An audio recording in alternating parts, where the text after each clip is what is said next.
Okay, so we're on the topic of interpersonal health, community, and environment. And it's an incredibly important conversation because human beings are really connected. We thrive when we have connections with human beings and other human beings. And it's interesting because you really, if you were to go through and delve, and some of the articles I think presented this information, but if you were to really delve into psychology and human health, what you'd come across and realize is that humans thrive when they're around other human beings. Unlike some animals that do really well independently, we are not wired that way. And people who say that they are giving us a really good story, because in actuality, and I'm not talking about, hey, I'm independent, do things on my own. I'm talking about the person who says, no, I don't. I mean, my mother does this, okay? And I just think it's intriguing. She's like, I don't need people. I don't need to be around people. I don't need to interact with people. And really what she's doing, if you pay attention to my body language, she's creating walls. And this is what people do when they don't need people. They don't want to be around people, and they say that they can just go live out in the middle of nowhere, is it's a form of self-protection. Some type of breakdown did occur in their lives. And rather than, sorting through it and resolving it, they're shutting down and protecting themselves and separating themselves from others. And psychologically, we know that that does have profound impacts. So what I think is more important is actually for us to step back and realize how incredibly connected we are with people, because I think part of then our mental health is realizing that when we're in a society and we feel alone, we really are not alone. We are phenomenally connected to what's going on. And every time I think of stuff like this, it makes me think of the movie Avatar with the blue people and the whole tree of life, and the tree is connected to everything. Did you all see that movie? Do I need to get a video clip for us someday? Seriously. Oh my, oh my God. Yeah, what? Sorry, what? No, I was agreeing. It's such a good Oh, movie. I just had the coolest idea. Wouldn't it be fun if I got a series of movie clips that addressed our different topics, and then you guys had to speak to the relevance of it? That would be so fun. That'd be neat. That sounds like a lot of work to edit, though. Do you know a Anything? film student? No. Go on. If I can find video clips of movies on YouTube, like if I Oh, could find that scene of Avatar with the tree, that would be so cool when they talk about how everything's connected. It's probably going to be in one of the trailers, but okay, sorry. I really want our final to be something that involves critical thinking, but is also creative and fun, So if you guys have ideas for your final, pitch them at me, okay? Send me a message, Canvas message, so I can save it, please. But I'm serious. If you think of something that you think would be really cool and applying the information, pitch it to me. I mean, either I can run with it or I can't, but I love getting ideas. Okay, so have any of you done the assignment yet where you created circles identifying your communities? No. Okay, no worries. So before we advance to that, then I think what we're going to focus on is the boundaries today. And boundaries are really vital because, really identifying and nurturing our self-esteem and our confidence to go forward in life, we need to not only develop the tools and experience, and that really means practice makes perfect. I mean, perfectly imperfect in my world, but we want to practice things so that we become more confident because we know how to do things. And an example would be my daughter refuses driving. And she's got this vision that when she drives, it has to be perfect, but her vision can't be perfect because she knows the drivers out there are ridiculous. So she keeps avoiding driving because it's not perfect. And the reality is at some point in life, we just have to go for it, no matter what it is. And resign ourselves to the fact that we're going to fall down, that it's not going to go great, that maybe we'll suck at it, whatever that means. But the reality is once you go for it, you've now really hit rock bottom. and you have nowhere to go but up, which means everything you have that ability to do is just develop and improve ourselves and improve the process. As we go on that journey, though, it is incredibly important as we're nurturing our self-confidence, we start to then nurture our self-esteem. But part of our self-esteem is setting boundaries. Because the reality is there are two things that happen when we set boundaries. Boundaries are for others not to cross, but boundaries are also the definition we create for ourselves, the structure we create for ourselves that gives us guidance in how we express ourselves, who we are in life, what's important to us. So, for example, things like, your bottom bullet for boundaries, spirituality, folks, is, for each person that's interpreted differently. It really is. You could take people within the same faith, and there's still going to be nuances where they're going to interpret it differently within a family, within a community, within that organization. But this is an opportunity for us to identify what's important to us as individuals, and then that starts to create that structure. And boundaries are not designed to be walls. Boundaries are a form of self-respect where you're identifying what is important to ensure your self-esteem, your self-nurturing, your self-care, your self-respect. Because if we don't have boundaries, then I think of us like an amoeba.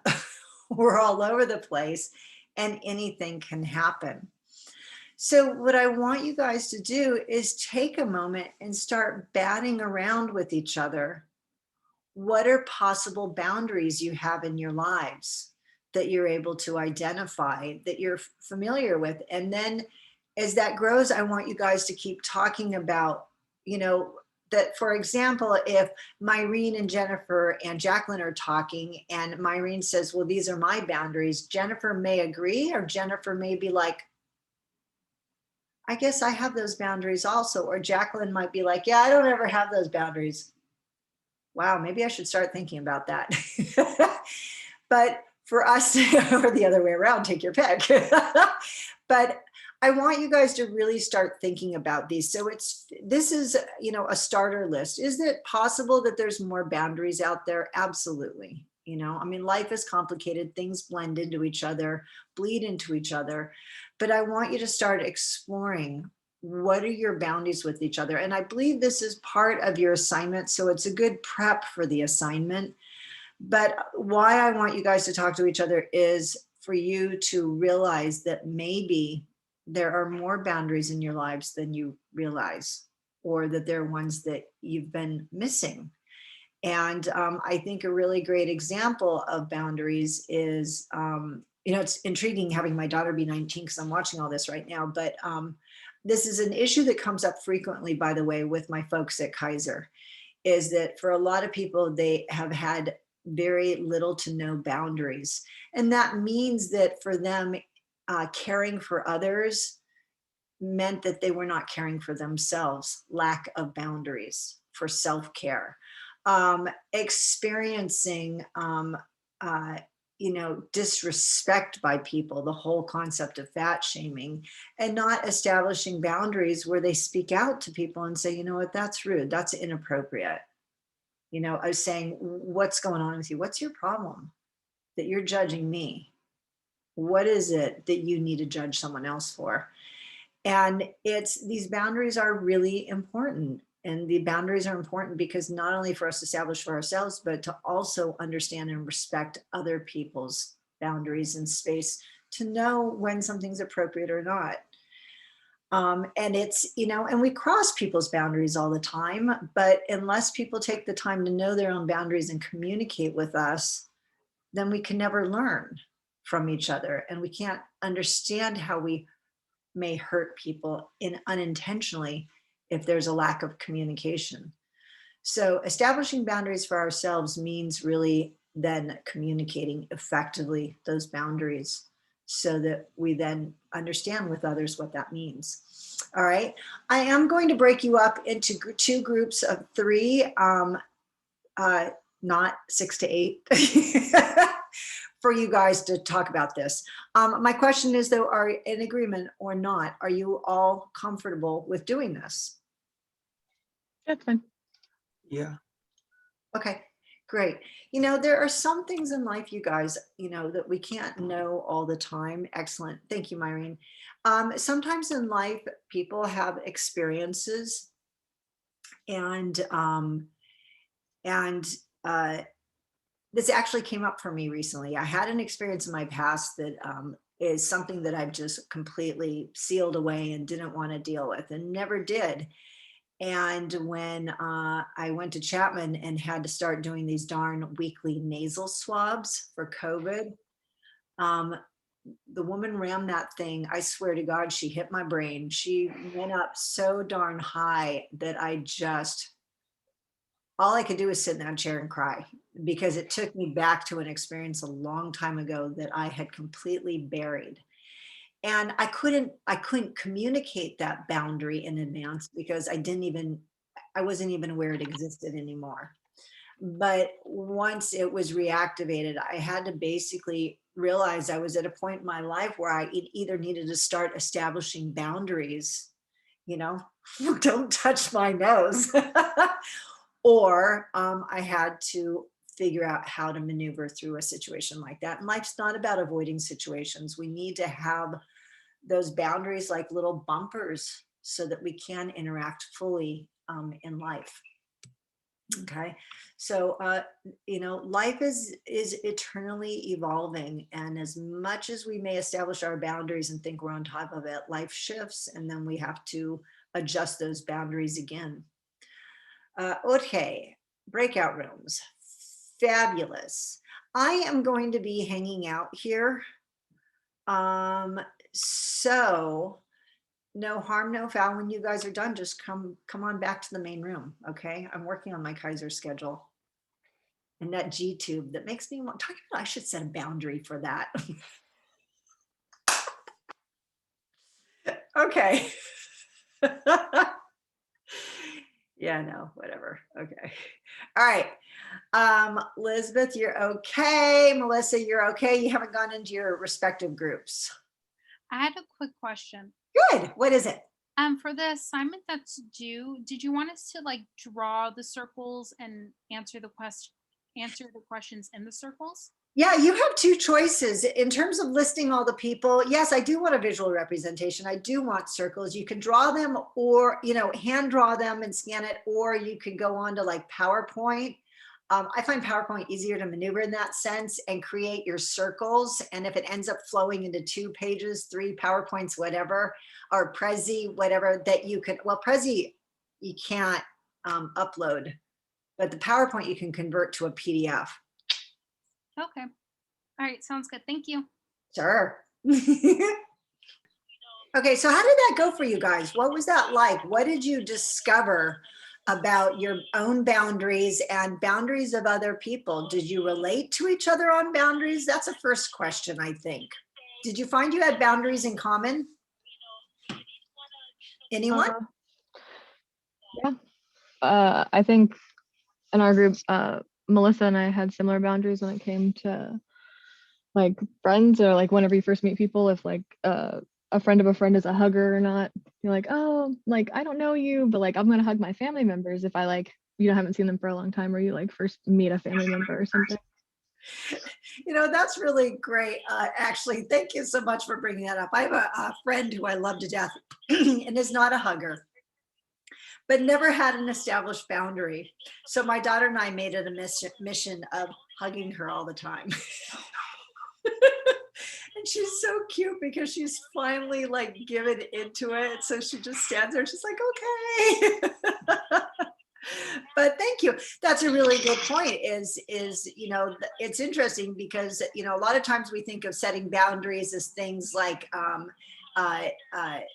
in a sexual reference, people touching you inappropriately, but even things that, culturally, if you're not used to, for example, you know, I have to, because of some cultures, I'm a very touchy-feely person. And when I go around, like in class, you know, I'm walking along and I'll put my hand on people's shoulders and I will, you know, or their arm to connect with them. But for some people, being touched by someone that is either a different sex from you or a different age, or, you know, because of teachers, we have this hierarchical and we're not supposed to have any contact with students because of the possibility of it being perceived as pressure. And so there are all of these micro cultures that go on where sometimes inadvertently those boundaries are completely disregarded because we don't recognize them, or they're ones that might be intuitive and natural for one culture and not for another. So thank you, Jacqueline, because that whole hugging thing is great example. All right, what else did you guys come across? So you guys shared that the hugging thing. Did you guys find any other boundaries that you shared in common? Did you guys all find that you like have nothing in, oh, sorry, Myrene. Okay, and you know, it's kind of interesting too, is the difference between boundaries that we choose and boundaries that we're born into. Yeah, you know, Myrene, that's a really interesting point, that your home space is your private space, and that's establishing a boundary around your physical space, you know, and that actually is a testament to the idea then is, do you guys get this? Does anyone else relate to Myrene that your home space is, you know, in terms of establishing boundaries, that your home space is your space not to be crossed? I feel that way about my like my room, because like I live with roommates, but like if people ever come over, we usually share the kitchen or like the living room area. Yeah, just personally, my family is always welcomed, my friends and stuff like just, yeah. I mean, I totally understand that, but I just personally haven't wasn't born into that. Okay, so I want you to think about this now. So with the, you know, Myrene's, you said that, Myrene, you said that you're, you know, what did you say? That you don't mind it, but you understand their thought process. Okay, so it sounds like everyone here is pretty open and fluid, that, you know, Jacqueline said that, you know, with roommates, you've got your space, but maybe in the common space, it's open to anyone, right? And I think that's a distinction between boundaries of, like, if I go to the bathroom and I shut the door, leave it shut, that's for me, you know, or boundary if you're living with other people, that your sleeping space is your space, your personal items not to be crossed. But then think about when you have the social space, like the living room, and there's no boundaries for that space, but then you have a robber and they come in uninvited into your home and they take things from your home. Do you really not have any boundaries around that space? That's an invasion of your space at that point. So we do have boundaries, different types of boundaries, even for same information. So Myrene's family has a social boundary. Myrene says that she doesn't really worry about it. She doesn't really have that social boundary. But I think that the majority of us have a boundary when it comes to complete strangers entering our space uninvited, unwelcomed. Okay. So there's layers to boundaries, folks. And that's kind of the whole point of this, is for us to start to recognize and realize that we do have boundaries, and which is why when those boundaries are crossed, whether it be by a friend or a stranger, how it affects us. I mean, I don't know if have any of you ever been robbed? Have you ever had your space invaded? Yeah, And, my ex-brother-in-law. okay. Yeah, I had a Toyota Corolla and he broke into my car.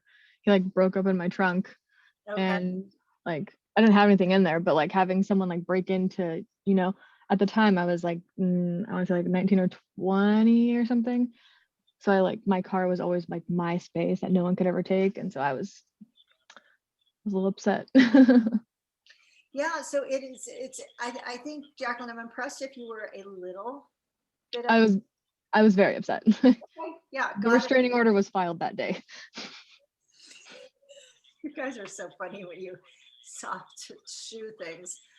Yeah, so I mean, the bottom line is that when someone enters your space uninvited, you know, we do have more boundaries than we realize. And that is part of then the discomfort of when that boundary is crossed and we've never really thought about it and paid attention to it. And then someone invades that space, it leaves us almost like nauseated, violated, because number one, we weren't really aware, conscious of the fact that we have these boundaries. And number two, it makes it hard for us to understand our feelings when we don't identify those boundaries. So you know, in the terms of someone violating your space, the same then goes for obviously when you have things like unwanted sexual advances. If you don't identify what your boundaries are and someone crosses those, you don't know how to react. You don't know what to do because you haven't, you know that you have boundaries deep down, or your subconscious does, but when you don't establish what those are, you don't know how to respond to them, you don't know how to manage them. And the reality is to uphold them. So it's really important to establish those boundaries. And this is what I mentioned earlier that frequently comes up. This is, I want to say, a little bit more traditionally with moms than dads, where, you know, women have this perception society as being the nurturers, the caretakers. And when you have children, you know, I'm sure you guys have all heard the thing about the mama tiger type thing, that if you touch my children, I'll kill you. You know, that it's that protective mechanism. But, and I'm not saying that all mothers are that way. Okay, there are dysfunctions in our society everywhere. But this is where there is a bit of a breakdown, because as much as we have to protect our children, it gets back to the whole thing about the oxygen on the airplane. We cannot be as successful in what our job is, our mission, whatever it is that we want to accomplish, if we don't start with caring for ourselves first, right? So even, and this is why I'm saying it comes up with my Kaiser folks, is they get so, the moms especially get so fixated on caring for the family that they stop caring for themselves. And then they wake up one day and they've got all these chronic diseases and they can't run around and play with their children. I mean, we're talking little kids. This is how quickly this evolves today with chronic diseases. And they're at a loss not knowing where to begin, because if they had any boundaries, they completely disregarded them. And otherwise they never were taught to build these boundaries. And so they didn't understand. And so that's why it's really important that I encourage you guys, whether it be at work or at school, socially, at home, whatever that is for you in life, you want to identify what your boundaries are, to review them, to recognize them, because it's honestly, there is no time in our lives where there are absolutely no boundaries. There's never a completely zero foundation. Even with people, your family members, there are boundaries. Even with your spouse, there are boundaries. With your children, there are boundaries. And that those respecting those boundaries is part of your own integrity, your respect for yourself, because you have to recognize what it is that fortifies you. And Elizabeth, okay, you're learning how to set boundaries and better habits. Lack of boundaries causes bad habits. You know, Elizabeth, that's an absolutely excellent link.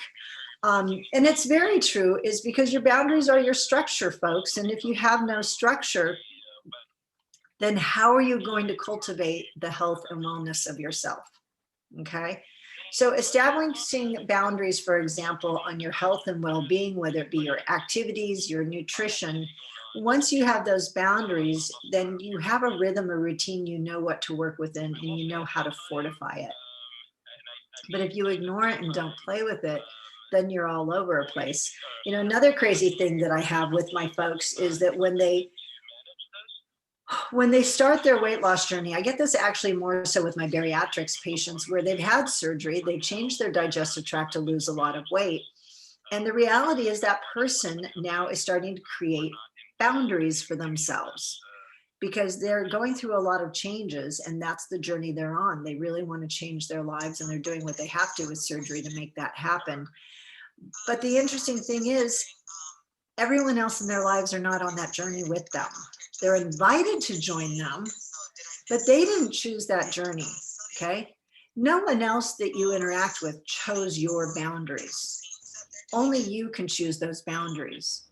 You have to identify those, which means that other people may not, who are close to you may not agree with them. They may not respect them. They may not understand them. So in the case of, I had this one patient where, she was on her weight loss journey and she had not established boundaries with her husband. Well, a habit she used to have with her husband is that he would surprise her each week with a box of chocolates. And then they would sit and watch a movie and eat the box of chocolates together. Well, they're both carrying that weight because of these habits, right? And once she went through the surgery, I mean, she lost all this weight in preparation of the surgery and continued losing the weight, but she never redefined the boundaries with her husband, which means he's still coming home with the chocolates each week and then getting more and more upset, not understanding why she won't partake in this activity with him. And in that situation, when you're invested in someone, with the boundaries comes communication. And communication truly is the golden path to connection with people. It's something that has to be worked constantly. It has to be maintained.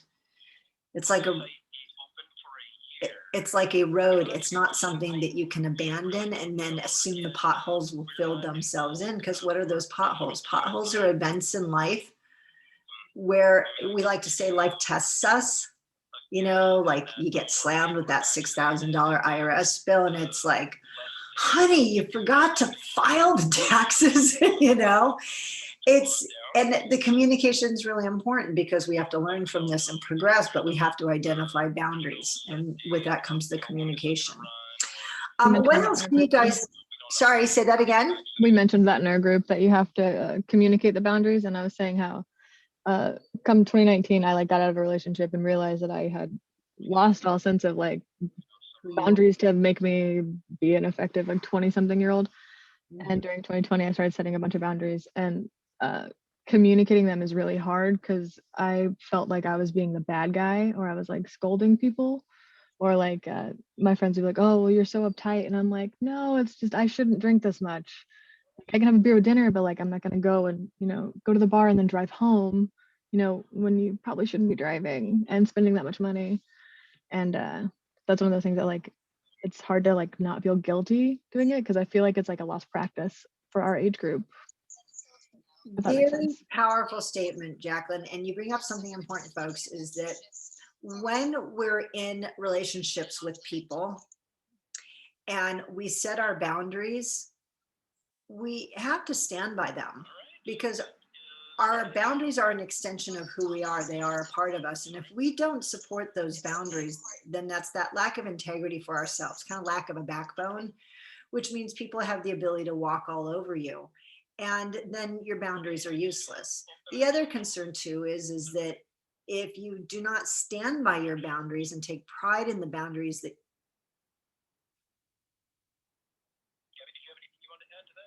Is that your background talking? I am so sorry. It's my meeting. Do you want me to turn it off? I feel like I'm going crazy because I was looking all over my computer for a window that was open. I am so sorry. It's my staff meeting. They yelled at me and said I'm supposed to be in it. And it's like, okay, I can't listen to it, but sure. But I just cut them out. Who cares? Okay. So in terms of the boundaries, if you don't be complete and clear on your boundaries and stand by them, then you're not standing by yourself. And when you don't stand by yourself, there are opportunists. There are people who like to push the envelope. There are people who see boundaries and they like to cross them. And unfortunately, that crossing of boundaries can either be physical pressure or it could be psychological pressure, like guilting people. If any of you have that grandma who guilts the heck out of you. Oh God, yeah. Oh, too much. But it's not necessarily to when it's not like we're saying shove off, that's my boundaries. It's not the intention of going to war with people or disrespecting them for not respecting you. But we do need to educate people and make clear to them, I understand that you want me to eat another plate of food. However, this is not what I need. This is not what my body needs. And thank you. I can save it for tomorrow if you want to pack it up for me. But that's not making me feel good. That's actually leaving me to feel not so good if I do that. And it's people's intentions are often good. Sometimes they're not good, but taking the time to communicate with people is really powerful. I mean, if it gets to a point where a person is not respecting your boundaries and you make the effort on communication, then we have to progress to another level. And maybe that means that person is no longer a part of our social circle. That you have to kind of excommunicate them. Maybe that means that you need to have a communication with someone else who is responsible for that person, okay, like the parent of a small child. Or that means that you have to go a whole nother level, which would be things like communication with campus security, with the police department, where you, as Jacqueline said, that she had to elevate, her boundaries were crossed and she needed to elevate that, because that was not acceptable and should not be repeated. And this is one of the sad things, is that when people don't have boundaries, you want to think about, when you have stories of people who have been violated, whatever that means for them, they start experiencing this remorse and guilt, like they brought it upon themselves. And we see this a lot in the situations like with rape cases, where women feel like, because there is some stigma, unfortunately, around it, that like she caused it to happen, or for guys who have been raped, that they must have caused it to happen because this isn't normal. This isn't really the routine. And it's not that anyone would ever want that, but the reality is that when we don't have our established boundaries, then we internalize it like somehow we open the door for this offender to come in. And that's never the case. But to prevent situations like that as best we can, that's when we set up those boundaries. All right. Do you guys have any other boundaries to share? Really? I mean, I can go on and on. This has been like that's what I learned about 2020. One thing we discussed in our breakout group, like in regards to the social boundaries, like I brought up an example because not too long ago, or I mean, I guess like a couple year or two ago, it was kind of late at night. I was hanging out at a park and just with my friends, and this lady came up to us and she was just asking like, oh hi, like being really friendly. Do you guys live around here? Blah blah blah. And like obviously just from a young age, you're just kind of taught to stranger danger type, And I mean, like there was nothing rubbed me the wrong way about her or anything. It was just not feeling comfortable giving away like that personal information. Mm-hmm. And I feel like that's just something that, or like, I don't know, address is just like, you never want someone to know where you live if you don't know them. That's for sure. Well, Daniel, I think that's really cool, because what you bring up is stranger danger. It's funny, but it really was a great tool, wasn't it? Because stranger danger taught you to create boundaries with strangers. Isn't that wild to think about?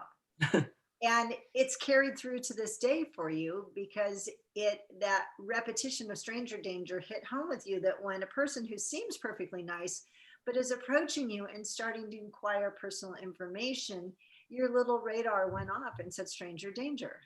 And it's also just like, that's the first thing that was asked, like, no, like, oh, I think I know you. Do you live around here? Like, you know what I mean? It was just like, oh, are you from around here? Do you live? Yeah, it just, yeah. Yeah, and it's a conundrum, because I mean, there are of course different possibilities. She could have been asking because she maybe felt like you were loitering in her neighborhood and didn't belong there. Yeah, it ended up being that she wanted a ride because she got kicked out of her house or something, and I felt bad. I just the way that she came off, it was just, yeah. Did you guys give her a ride? Yes, I did. Okay. Me and my friend, because me and my friend had met there because we were just playing basketball, and then I rode with him in his car, and then we drove her because we didn't want to go alone, obviously. And did everything turn out okay? Yeah, everything turned out fine. Good. Okay. But honestly, like personally, I said no when she asked us for the ride. And like, I guess that could be an example of my boundary. And then, but my friend, I feel like he's more soft spoken and didn't want to leave. Yeah. So Daniel, here's the question. You know that you had boundaries. Did your friend have boundaries? I think what you said about having boundaries versus like the integrity of how we back them up, I think that is kind of what he suffered from there. Mhm. Which means that you were willing to walk away from the situation, understanding that there was a possible risk. Yes. Whereas for him, it clouded his judgment. I guess so, yeah. Yeah. It's important to understand, folks. And for in the case of your friend, it's not to fault him, but an opportunity for him to grow. Okay. And this is where we can be a stand for other people, folks, is to encourage people to establish boundaries and to communicate them. And for people to understand that boundaries are healthy. It used to be that if you stopped taking care of everyone else, you were considered selfish. And people would come down on you, and you're so selfish, you only care about yourself.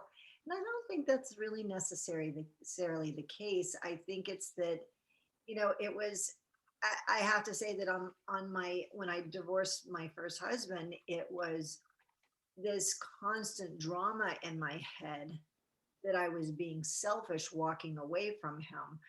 But in time, and which is why I never could leave him. But when I finally started establishing boundaries and understanding that it wasn't about selfish, like me, not you, it was more about self preservation. And that I can't do anything for anyone else until I care for myself, is when I really started establishing boundaries and understanding there's a difference between caring for the self to be stronger for others versus only thinking of the self, right? So these are really important distinctions, you guys. So as you're doing this assignment, I really, I want you to think about your boundaries, really explore them, okay? And examine all the different aspects of your life, because you're at this point now on a mission to not only identify your current boundaries, to recognize them, to unveil them, and perhaps to re-examine them. That are they still necessary? Do they need to be revised, improved, strengthened? Do they need to be communicated with others? Or are they not necessary anymore? And that might be a possibility. I mean, the reality, it's like Elizabeth, you marry your husband, those boundaries shifted. you know, there's a time and a place for different things, but no matter what relationship we're in, we still always as individuals have boundaries that are unique to us, that we do not ever let down. And that, folks, to some degree is your self-preservation. Okay. So explore your boundaries, look for ones that you identify that maybe you hadn't taken into consideration and you need to start to put in place. I think I might go back and look at our assignment and see if I need a little clarification there on that. I have a question. Uh-huh. So, like I was saying, in 2020, I spent a lot of time establishing and identifying my boundaries. Yeah. But now when I'm trying to communicate them to my friend, like my friend in particular, I haven't said it because I feel like it sounds really pretentious, because I would just tell her to have some self-respect. But I feel like that's wrong. So how would you convey to your friends, how do you encourage people to set boundaries without sounding like a preachy ass? Well, yeah, you know what, Jacqueline, that's a really good point, because obviously if you say to her, have some self-respect, it's going to come across as judging. Oh, And that's not what we're here to do. Okay. Because every human being chooses the path they choose. Right. Yeah. But what you can do is share your knowledge and understanding of, and this is true, you guys, when it comes to exercise, when it comes to nutrition or anything else, okay, is speak to people, share the passions, share the positive of when you are practicing something, how powerful it is, the difference it makes for you. And that you would love to coach them if they are interested in doing the same. But the reality is it stops there. Okay. It's kind of like in teaching. I can't flat out say to you guys, like I do this with my weight loss people is I don't tell them what they can't eat. And I think I've told you guys this, that I'm never going to tell you what you can't eat. I mean, there's no point in it, but I'm going to focus on all the powerful things about good nutrition. And I'm here to coach you on that. And then you're going to either choose to come to the party or you're not. But you can never make another human being have a realization. They have it when they're ready to. So, Jacqueline, your stand for your friend is really powerful. That I'm here to stand for coaching you on self-respect, on setting boundaries, because this has made a difference in my life. It has really fortified me and helped me find my way in life. And I am, I love you, I care for you, and I'm here to support you. And when you want this support, I am ready to be there for you. But that's it, folks. We not brothers, sisters, children, parents, friends, or anyone else, enemies. We can't make a person come to the party, but we can be a stand. But the thing is, the last statement on that is, you don't stand around waiting for them. Okay, you've got a life to live. You move on. And sometimes people get with the program, and sometimes they don't. And I will tell you that as you identify your boundaries, and that really, really builds your self-esteem and self-confidence, because you're knowing where you're going, what's important to you, what you're pursuing. When you see other people not do it, you start to see, as your boundaries get stronger and clearer, you start to more easily recognize people who are drowning because they have no boundaries. And if you think about it, your boundaries are like those giant floaty lifesavers. They're there for you when life gets tough. And, every so often, Jacqueline's going to throw one out to her friend and say, hey, I'm here to support you. Boundaries would really make life easier. This is how you do it. And the friend's either going to be like, oh, thank God, I need to get on top of that. Or the friend's going to be like, shut up and move on. Okay. It happens. That was a much nicer way. Thank you. Complications of life, my friends. Okay, and then the communities, just to touch base one more time, folks, on your assignment for communities, you have two options. Either one, you can do it in a PowerPoint. I think PowerPoint's easiest. So I just actually had updated the assignment to say that.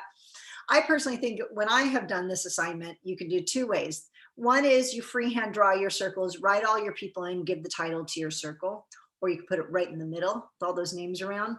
Or two is you could do like on a PowerPoint, build your circles, and you could do one per slide, whatever you want, and then convert it to a PDF to be able to upload it onto the website.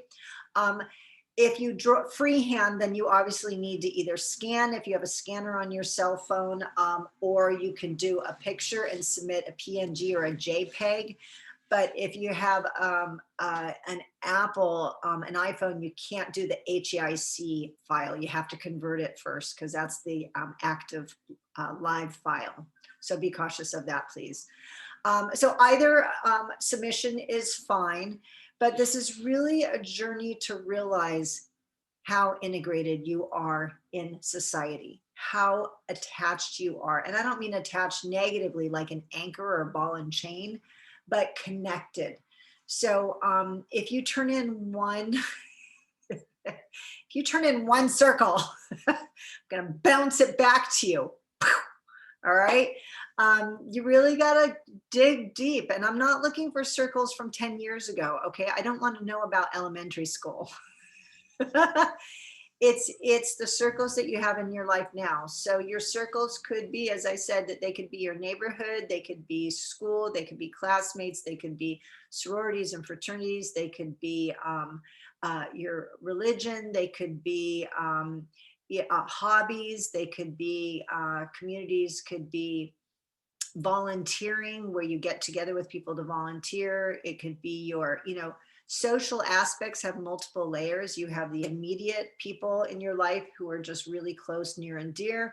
And then you have the ones where you like to hang out with. And then you have another layer, which is kind of like, hey, what's going on? Oh yeah, have you seen Joey lately? Yeah, okay, cool.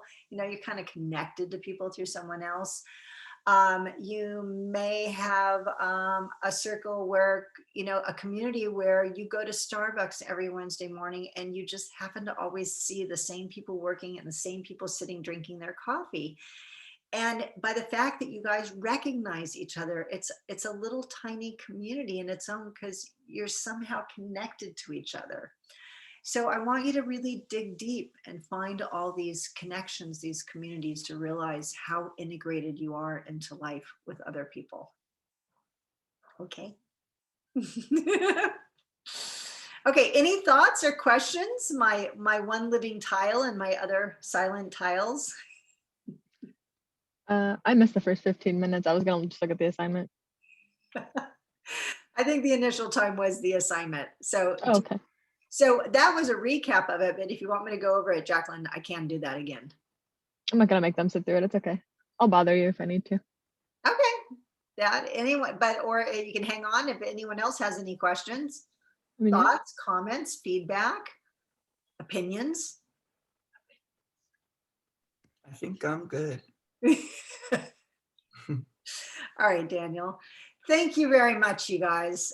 Absolutely fabulous. I hope that you did find some really good value in this conversation, because I find that it is incredibly important. And as you go through life over the years, you're going to really recognize that it is like a cell has its phospholipid bilayer that holds the structure of the cell. So do your boundaries. They hold your whole DNA, your whole life together. Girl, though. Okay, fine. That's great. Good seeing you guys. Should I stay then to have you go over it, or do you have to rush off? Stay and Okay. I'll go over it. And if you guys want to all listen to this again, I'm going to pull the screen up. But if you are all done, then no harm, no foul. Then you're good for the day. Okay. So the question is, what's up with this assignment? All right. And what it is you've got two parts to the assignment. One is addressing your communities. The other one is identifying your boundaries. Mhm. For the first one, addressing your communities, is you're going to create a whole bunch of circles. And so the way I've done this, and I think is easiest, is that, whether you sketch on a piece of paper or you pull up a PowerPoint, you're going to create circles. And you're going to start thinking about all of your communities. So for me, I have got, for me, I mean, it may be different for you guys, and I don't want you to think for other people. This is Oh, it's just us. Okay. So I have a community, and this is my 301 class community. Okay. Because I'm very invested in you guys. So you're one of my communities. And then I have another class 410. That would be another circle. That's my community. And then I have a community of teachers that I connect with at Chapman that we teach the nutrition. So that would be another community. And then I have my Kaiser, my department is a community. And coincidentally, my department is one community, but then the admin staff I have a special relationship with. So even though they're in the big community, I also have another little circle that overlaps, that is that community with the admin. And then I have another little circle that overlaps, that's my community with the dietitians in my department. So we're all part of that big one, but they kind of overlap into other little mini circles. And then I've got my community, which is my daughter's friends that I'm really close with. So that's my daughter's social group community that I'm a part of. And then I have the moms community that I'm really close to. And then I've got, oh my gosh, my neighborhood and the neighbors that I'm connected to. And that's a community right there. And then I've got my relatives up in Oregon. And so that's a community. And then, and I've got all these microcosms, all these communities of people who have been a part of my active life. And I have prior communities in the past, but they've kind of floated away because they're no longer actively a part of my life. They may come back into play again, but for now, they're not a part of my life. So I'm looking for the ones that are most active.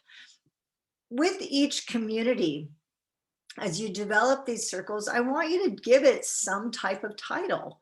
So the one is my, at Chapman University, those are my nutrition teachers, because that's the common bond between us. And for my daughter, it's really her gang. So it's Sarah Michelle's gang, and my other one is, I call them my moms. These are all the moms of kids that have grown up, and some of them socialize with Sarah Michelle, some not. But the children have grown away from each other, but the moms are still integrated together.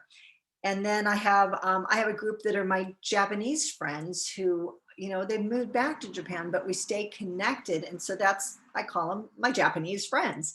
So you're going to give some type of title, some type of meaning to identify who these people are about. And then what I want you to do, that's item number one. Okay. You've created all these circles, you've given them title, you filled them in with the names of the different people. Then I want you to code your communities as to if they are exactly what it says, if they're career related. So my Chapman, my Kaiser, those are career ones. My social ones, my moms, my daughters. My support, I have, depending on what your support is, I have a mom's group we're really supportive of each other. I mean, just constantly cheering each other on and stuff. And so they're my moms, but they're really my support. So in that case, I'm really going to actually list them as support rather than my mom's group. But I have other moms that I socialize with that would be just the moms. So now that's teased out. Discussion intellectual, Jacqueline.